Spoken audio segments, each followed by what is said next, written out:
Bonsoir tout le monde. Voilà, je fais cette petite vidéo, un exercice que je n'ai pas du tout l'habitude de faire. Je vais tenter de faire une chronique radio face à une caméra, ce qui est évidemment pas un exercice simple. Mais voilà, comme le disait si bien Pierre Desproges, les chroniques, c'est comme le vélo. Si tu le pratiques pas, tu peux pas courir le Tour de France.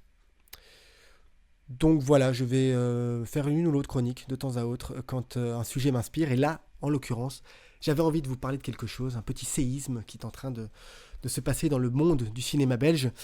Au lendemain des Magritte du cinéma, alors que Michiel Blanchard et son équipe sont à peine en train de se remettre de leurs 72 heures de teuf, eux qui avaient décidé de faire un bar par Magritte qu'ils ont remporté, autant vous dire qu'ils ont écumé toute la place Flaget.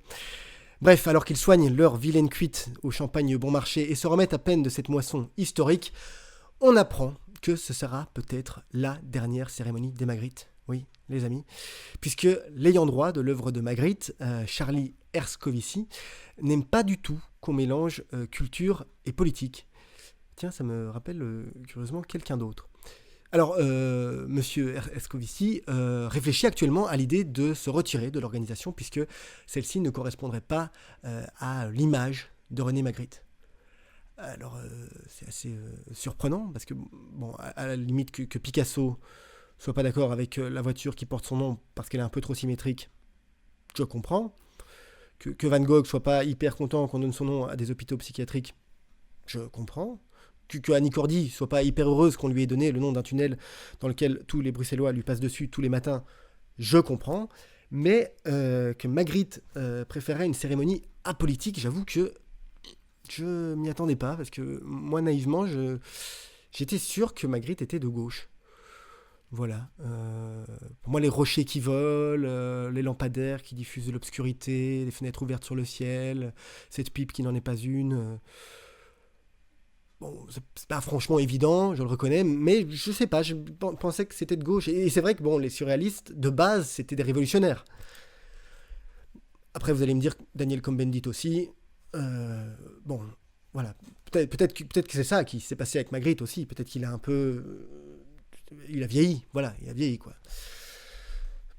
Donc oui, peut-être finalement, si Charlie, qui est son ayant droit, et donc qui le connaissait probablement très très bien, nous dit qu'en fait, il était de droite, bon, je pense que c'est peut-être une bonne idée de changer de nom, finalement. Voilà.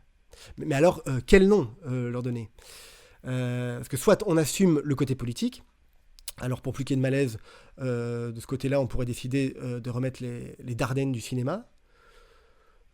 Mais bon, tant qu'ils sont en vie, c'est un peu bizarre. Mais on pourrait peut-être les Chantal Akerman du cinéma. Hein, ça, c'est assez radical.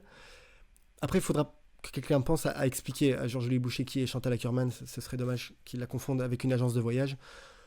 Ou alors on décide effectivement carrément que ces prix doivent être apolitiques.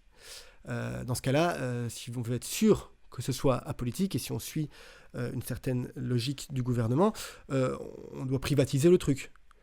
On fait comme le football, quoi, la Jupiler Pro League, la Croquis Cup. On pourrait faire les Colruyt du cinéma pour garder un truc un peu social, peut-être.